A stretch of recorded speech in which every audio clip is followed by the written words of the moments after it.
Have you spoken to President-elect Biden? I haven't yet, but I congratulate President-elect Biden very much on his victory, and of course I congratulate Kamala Harris on being the first female vice president as she will become in the history of the United States. And the United States is our closest and most important ally, and that's been the case under president after president, prime minister after prime minister.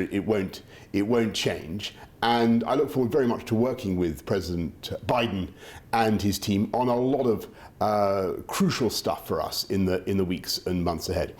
Tackling climate change, trade, international security, many other issues.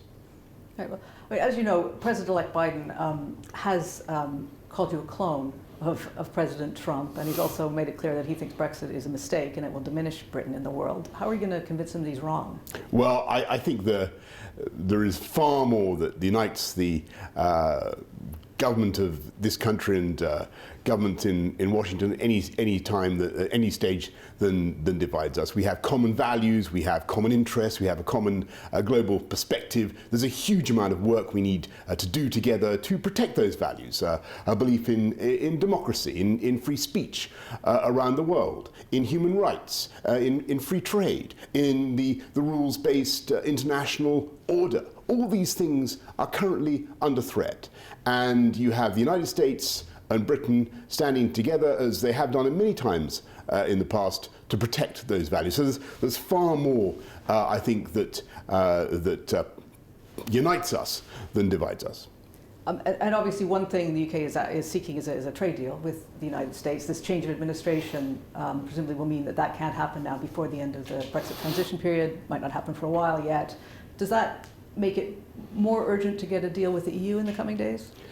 Look, I mean, I think they're two wholly separate things.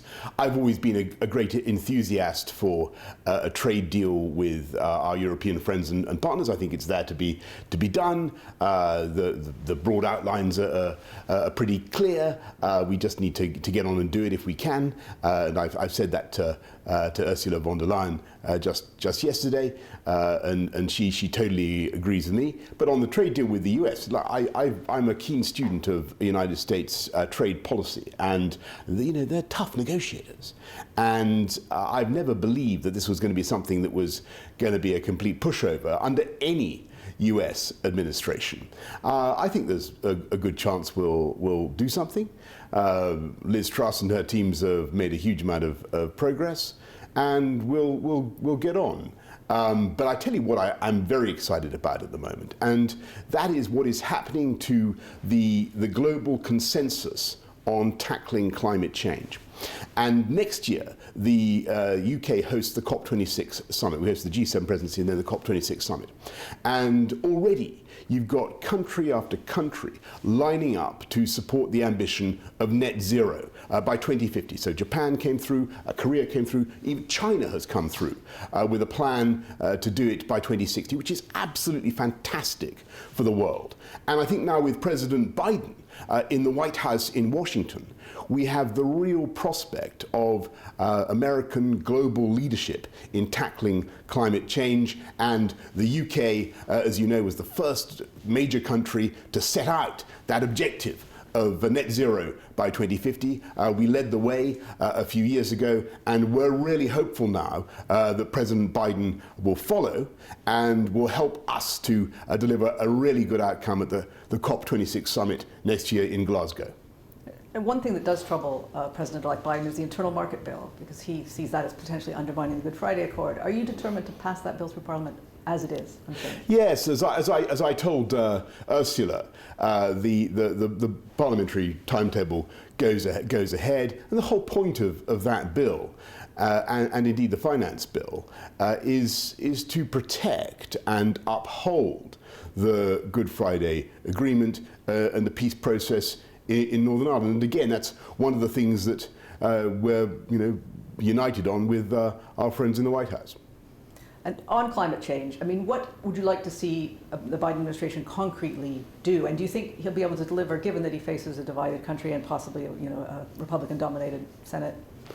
Well, I'm sure that President Biden and Kamala Harris with their well-known commitment on this issue, are going to be able to get the United States, with all its influence, all its power and might, to turn and focus on the issue of net zero by 2050. And that's the thing. You remember the UK a couple of years ago, under this Conservative government, we came out in favour of getting to net zero by 2050. So you basically reduce your carbon emissions across the board, from transport emissions, house building, industrial, domestic property, the whole thing. You bring it right down. And you can do it. We have the technology to do it. They certainly have the technology to do it in the United States of America, and you can do it whilst delivering hundreds of thousands of new green jobs at the same time. So I see that President Biden shares a slogan of "Build Back Better." We claim no proprietary rights over that slogan. But when you come to build back better, one of the ways to do it is to do it through a green industrial revolution, green energy, green home building, green transport, EVs, all the rest of it. Those measures can not only reduce your CO2 emissions and enable us to get to net zero by 2050, but they're also capable of really moving the economy forward. So we look forward to talking about that issue with the White House as well. It sounds like you. Will that do? All right. Thank you very much. You got it? Yeah. Thank you. Thank you. Take care. Thank you. Thank you.